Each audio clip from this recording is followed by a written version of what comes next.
Now let us solve the question number 25. Okay, which says that choose the correct one. So I have to choose the correct one. The option A says that an unbounded sequence in R has no convergent subsequence. I am repeating again. Statement A says that an unbounded sequence in R has no convergent subsequence.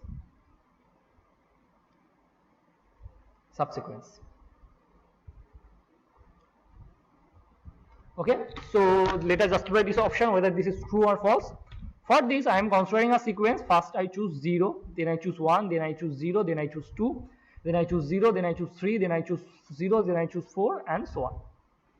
You can see that this sequence, if you choose this sequence, if you write this as xn, then x2n minus 1 is equal to 0 for all n belongs to natural number, and x2n is equal to n. You can see that this is unbounded above, so this sequence is not bounded sequence, but it has a subsequence x to n which is constant and hence convergent. So there is a possibility that an unbounded sequence can have a convergent subsequence. More precisely, an unbounded sequence can have more than one convergent subsequence. So option A is not correct. So this is not our required option.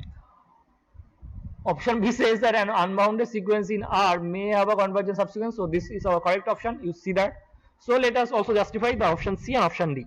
Option C says that any two subsequence of a bounded sequence in R converge to a same limit, then the sequence is convergent. I am repeating the statement again. Oh, I am writing it. Just a second. Any two subsequence of a, they are saying that any two subsequence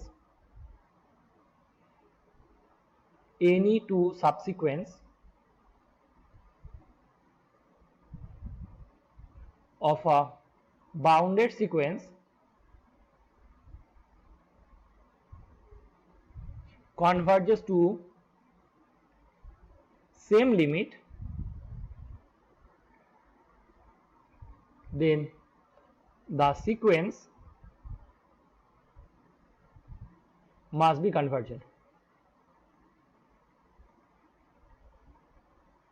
Okay, so for this what I am defining a sequence 0 1 0 0 1 0 0 1 and so on. So first term is 0, second term is 1, third term is 0, fourth term is 0, fifth term 1, sixth term 0, seventh term 0. So you can see that if you write this sequence as xn, so it will be x3n minus 2 is equal to 0 for all n belongs to natural number, x3n minus 1 is equal to, just a second,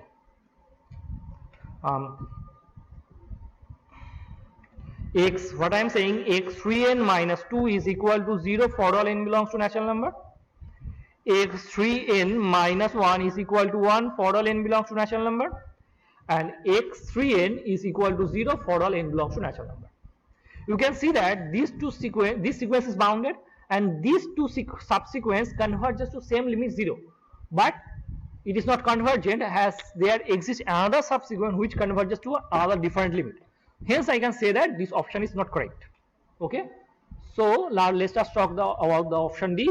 A convergent sequence in R may have distinct subsequences converges to different limit. It is not possible.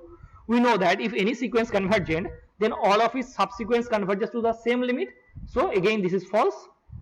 Okay, so option B is our correct option. Okay, that's all about our question number 25. Let us solve the question number 26.